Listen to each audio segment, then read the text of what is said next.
ஜரன் என்று சொல்லக்கூடிய ஒரு வேடுவன் பார்க்கறான், மான் போல தெரிந்தது, வேட்டையாடிட்டான். வேடன் கையில ஒரு இரும்பு, அந்த இரும்பு துண்டு கோகுலத்துல எல்லாரும் மதுபானம் மருந்து கொண்டு மகிழ்ச்சியா இருக்கிற போது இரும்பு உலக்கை எடுத்து அடிச்சுக்கிட்டு சாகணும்னு சாவம் இருந்துச்சு. அந்த இரும்பு உலக்கையை இடிச்சு பொடியாக்கி கடல்ல தூவுனாங்க. அதுல இருந்து ஒரு துண்டு, அதுதான் கடைசியா யாதவ குலம் அழிவதற்கு மகாபாரத கதை சொல்லுது. ஆமா ஆமா, இப்படி எத்தனையோ விஷயங்கள் இருந்தா சரி.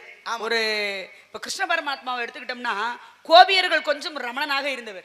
கோபியர்கள் வீட்டுல இருக்கக்கூடிய வெண்ணையெல்லாம் திருடி திங்கக்கூடிய தன்மை அவருக்கு மட்டும் தான் இருந்துச்சு. ஆனா கோபம் வரும், எந்த பெண்களும் அவர்கிட்ட கோபத்தை காமிக்க மாட்டாங்க. இவர் வெண்ணெய் பல கதை சுத்திட்டு 10வது சுத்தி 9வது இருக்கிய. அப்ப கண்ண பரமாத்மா கூட ஒரு நண்பர் இருந்தாரு. சரி, நண்பர் ரொம்ப வறுமையில இருந்தாரு, புள்ள ஊட்டி நிறைய இருந்துச்சு. ஆமா, 27. அவர் யாரு, எதுக்காக வறுமை வந்துச்சு, 27 எப்படி அவருடைய வறுமை போச்சு, சொல்லு, அதை சொல்லு பாப்போம். இல்லங்க, 27 பிள்ளைகள் அப்படின்னாலே குசேலனுக்கு தான் சொல்லுவாங்க.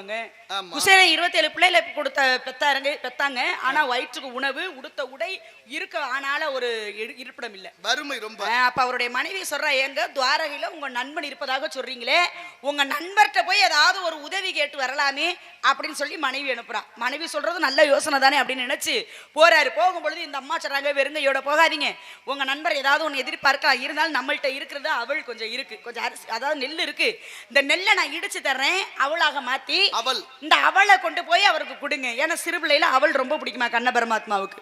இவங்க 2 பேரும் அதை தான் சாப்பிடுவாங்க. அப்படின்னு இந்த அம்மா இடிச்சு ஒரு துண்டுல கட்டி கொடுத்து விடுறாங்க. இங்க இருந்து வாயிற்படியில போய் காவலாளிகள் தடுக்கிறாங்க குசேலனை.